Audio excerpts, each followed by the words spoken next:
ओम।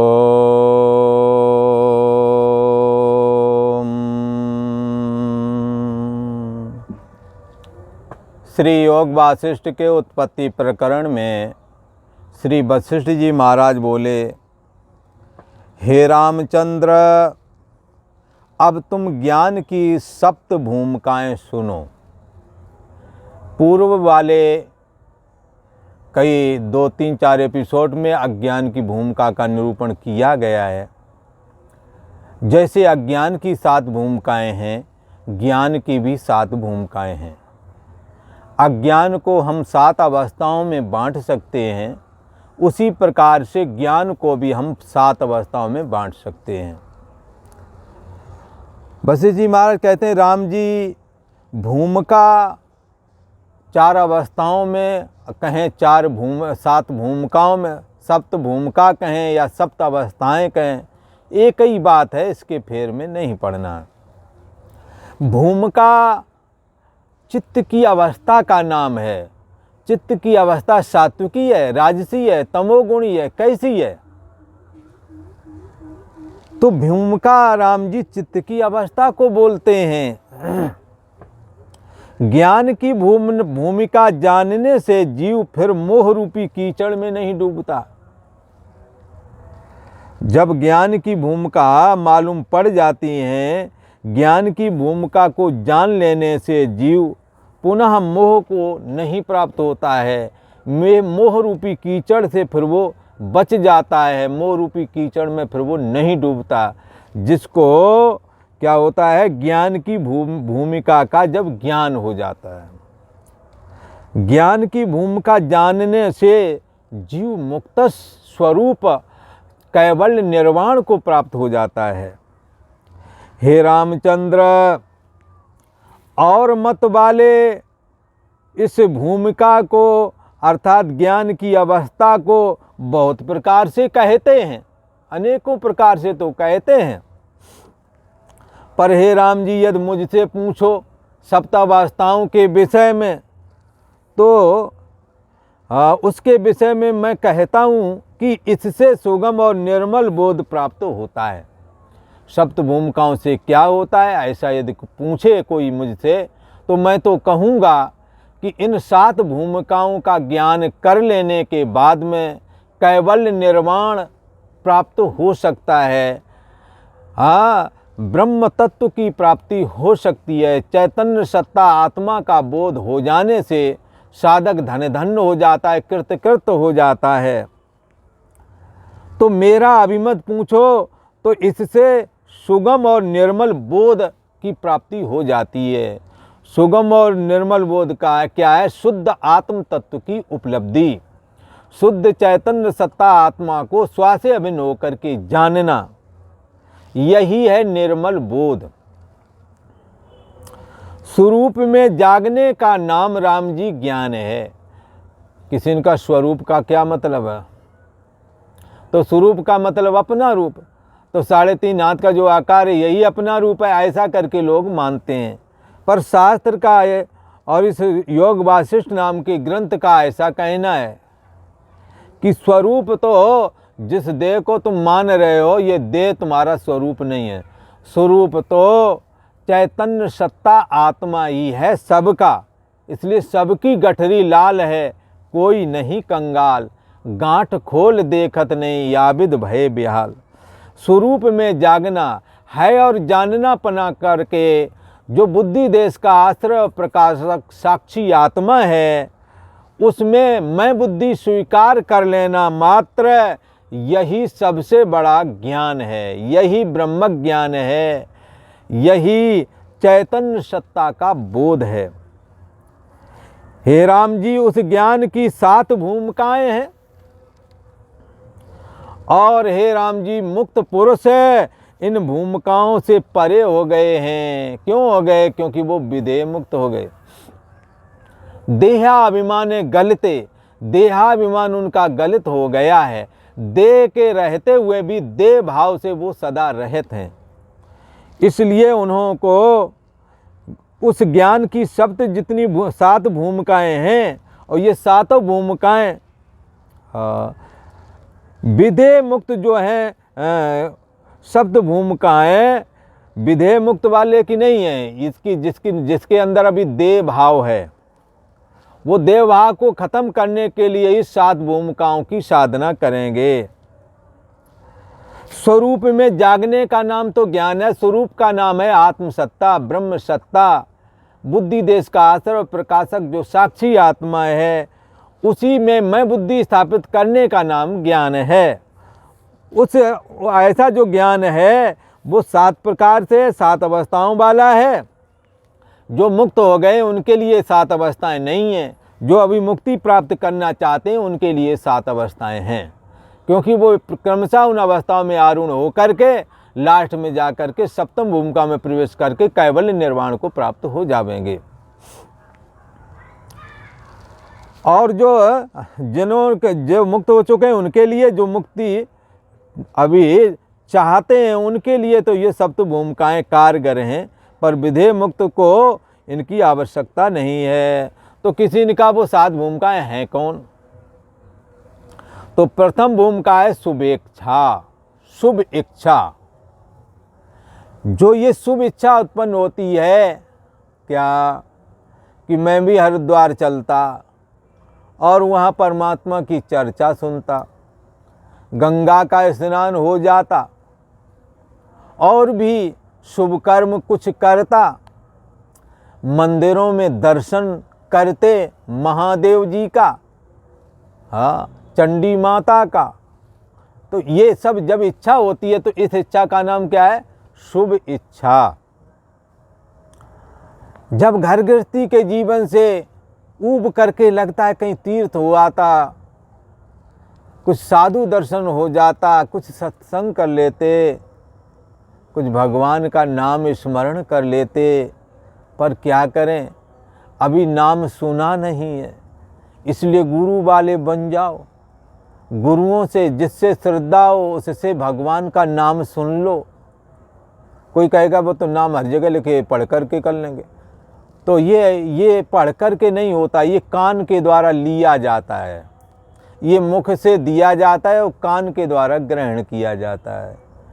ये भगवत नाम स्मरण करने के लिए जो इनके जपने वाले हैं, जो भगवत भक्त हैं, हाँ, साधु संत हैं, उन्हों से इस भगवान के नाम को, मंत्र को श्रवण करो और श्रवण करके उसी का जप करो।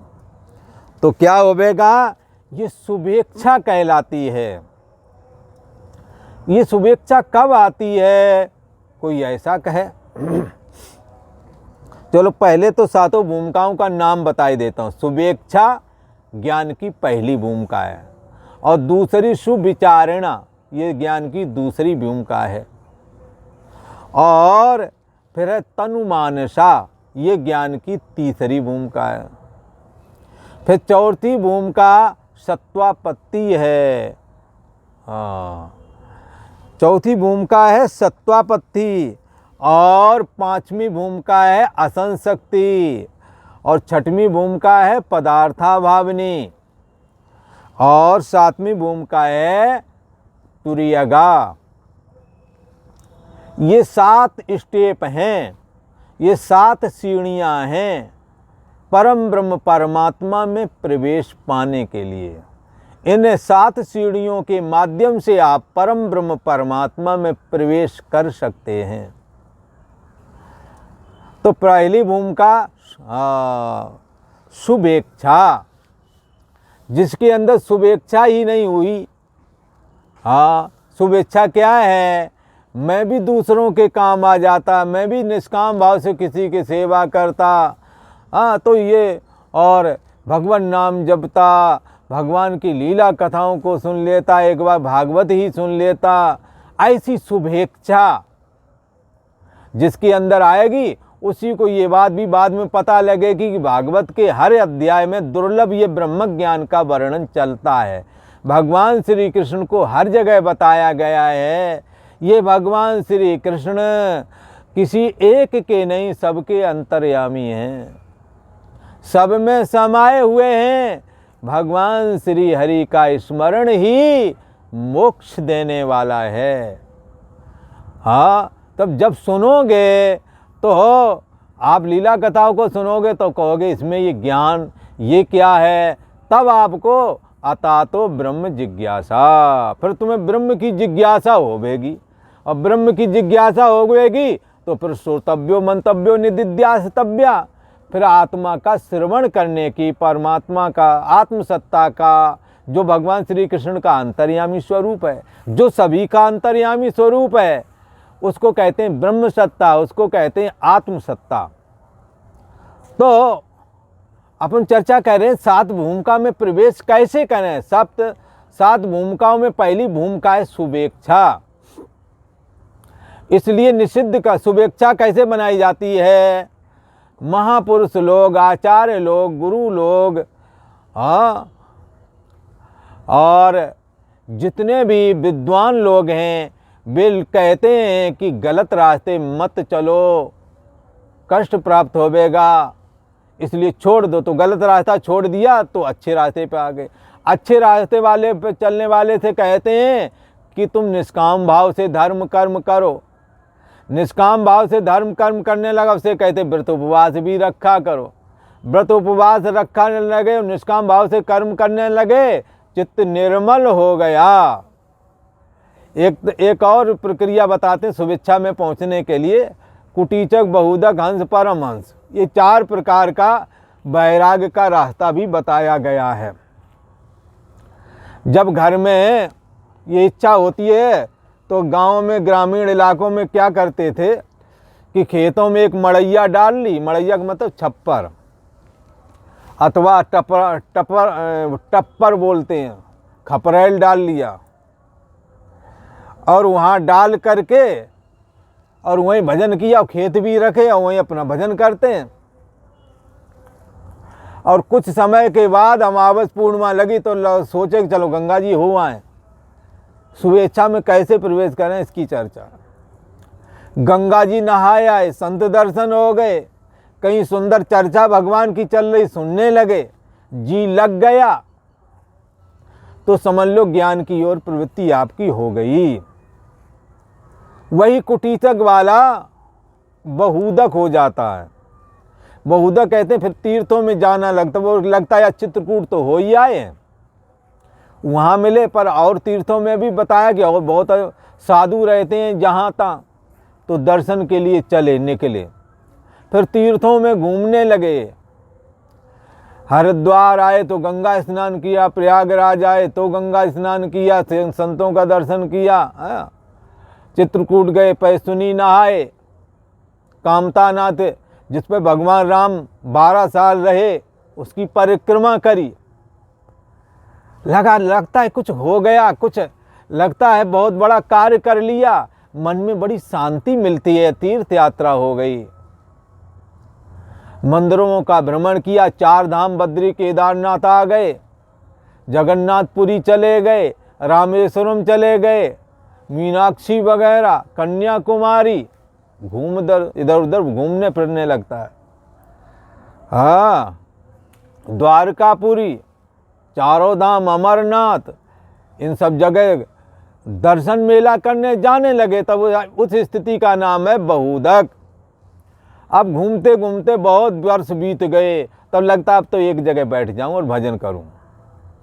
तो फिर गुरुओं का आश्रय लेकर के उनसे भेष लिया और जंगल में एक जगह बैठ करके साधन भजन करने लगे। उस स्थिति का नाम हंस है। सब कुछ देख लिया, घर गृहस्थी देख ली, तीर्थ भ्रमण हो गए, अब एक जगह बैठ करके परमात्मा का नाम जपने लगे और शास्त्र में, साध में ये स्वाध्याय करने लगे। अता तो ब्रह्म जिज्ञासा। अब जिज्ञासा हुई वो परम ब्रह्म परमात्मा क्या है।